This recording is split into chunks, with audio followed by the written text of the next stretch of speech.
চট্টগ্রামের বায়েজিদে ২৪ ঘন্টার মধ্যে আবারও গোলাগুলিতে অটোরিকশা চালক ইদ্রিস গুলিবিদ্ধ হয়েছেন। তবে এ বিষয়ে এখনো পর্যন্ত পুলিশের কোনো মন্তব্য পাওয়া যায়নি।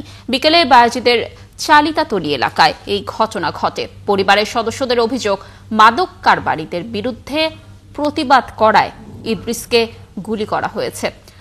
দর্শক, এ বিষয়ে আমরা আরও কিছু তথ্য আপনাদেরকে জানানোর চেষ্টা করব। আমাদের সাথে যুক্ত হবেন আমাদের সহকর্মী রাজীব। গুলিবিদ্ধ ব্যক্তির শারীরিক অবস্থা এখন কেমন দেখছেন? ঘটনার পেছনের কাহিনীর বিষয়ে কি কোনো তথ্য পেয়েছেন কিনা? স্থানীয়রা কি বলছেন? যারা ছিলেন ঘটনাস্থলে, সার্বিক পরিস্থিতি জানাবেন।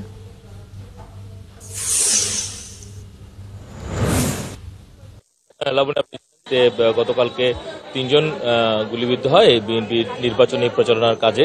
এর মধ্যে একজন মারা যান এবং তার ২৪ ঘন্টা না পেরোতে আসলে একই জায়গায় আরো একজন অটোরিকশা চালক তিনি গুলিবিদ্ধ হন। এবং এখানে যারা আসলে ওই এলাকায় আছেন তারা বলছেন যে আসলে মাদক সংক্রান্ত ঘটনার কারণে আসলে এটি ঘটে। এবং গতকালকে যারা আসলে গুলিবিদ্ধের গোলাগুলি করেছে ছোট সাজ্জাদ, তাদেরই অনুসারীরা আসলে এই মাদকের যে বাজার সেটি আসলে দখলে নেওয়ার জন্য এবং সেই মাদককে বেচাকেনার কেন্দ্র করে কিন্তু আসলে এই ধরনের ঘটনাগুলো ঘটে।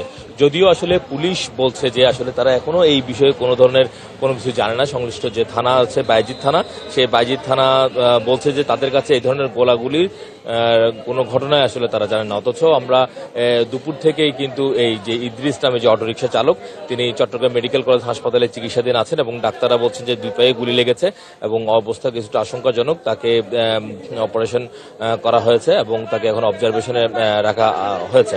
কিন্তু সবচেয়ে দুঃখজনক যে বিষয়টি, যে পুলিশ আসলে এই বিষয়টি এখনো কোনো ধরনের ইনফর্ম না। এবং গতকালকের ঘটনায়ও কিন্তু আসলে পুলিশ কাউকে আটক করতে পারেনি এবং যদিও গতকালকের ঘটনায় কোনো ধরনের মামলা হয়নি এবং এই ঘটনায় এখনো পর্যন্ত কোনো মামলা হয়নি। এবং তার পরিবারের যারা সদস্য তারা বলছেন যে আসলে পুলিশকে তারা ইনফর্ম করেও কিন্তু কোনো ধরনের কাজে আসে না। অর্থাৎ পুলিশ জানা সত্ত্বেও কিন্তু কোনো যে এই বিষয়ে পুলিশ কিন্তু কোনো ধরনের ব্যবস্থা নিচ্ছে না। ফলে পুলিশের বিরুদ্ধে তারা বলছেন যে যারা আসলে গুলি করেছে তারা কিন্তু আসলে পুলিশকে আসলে ম্যানেজ করেছে, এরকম একটা বিষয় অভিযোগ করছেন যারা আহতর পরিবার। তারা বলছেন যে পুলিশকে তারা ইনফর্ম করেছিল এর আগেও এবং এখনো তারা আসলে ইনফর্ম করেছে, কিন্তু পুলিশ যারা আক্রমণকারী, যারা গুলি করেছে তাদেরকে বিরুদ্ধে কোনো ধরনের ব্যবস্থা নিচ্ছে না। এবং আপনি জানেন যে গত বেশ কয়েকদিন ধরে কিন্তু চট্টগ্রামে এই গোলাগুলি ঘটনাগুলি ঘটছে, ফলে জনমনে এক ধরনের কিন্তু আতঙ্ক তৈরি হয়েছে। আপনি জানেন যে সামনে ইলেকশন, ফলে ইলেকশনকে কেন্দ্র করে